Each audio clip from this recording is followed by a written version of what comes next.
Рокот за носење на нов изборен законик помина. 5 дена подоцна, власта и опозицијата се уште меѓусебно се обвинуваат кој е виновен за неисполнување на оваа реформска уврска.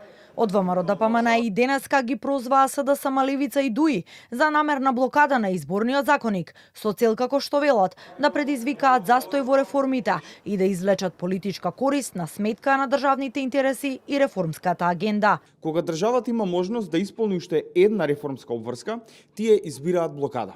Ние повторно ќе бидеме предводници во регионот. Од 10 реформи, ние сами исполнивме 9.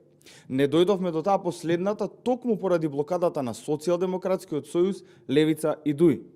Затоа што кога е потребен консензус, тие избираат конфронтација. Со тоа покажаа дека нивната цел не е подобар изборен законик, ниту подобар изборен процес. СДСМ од друга страна возврати со обвинувања дека ВМРО-ДПМН и премиерот Мицкоски не сакаат изборен законик усогласен со препораките на ОПСЕ и ОДИХР, туку закон кој според нив ќе овозможи манипулации со изборниот процес. Од Бихаќка повторија дека е потребно донесување на изборен законик кој ќе биде во согласност со европските и меѓународните стандарди. ВМРО-ОКГ и Христијан Мицкоски го блокираат донесувањето на нов изборен законик во согласност со препораките на ОПСЕ и ОДИХР, наместо да се донесе закон кој ќе обезбеди фер, транспарентни и демократски избори.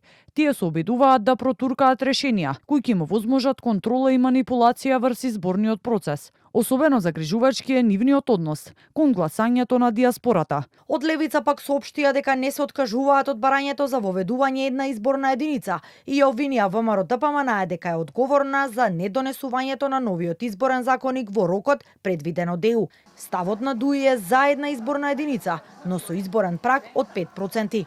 Од ВМРО-ДПМН претходно се изјаснија дека ќе дадат бланко поддршка на се што опозицијата ќе договори и една изборна единица и моделот на финансирање, со единствен услов – диаспората да може да гласа.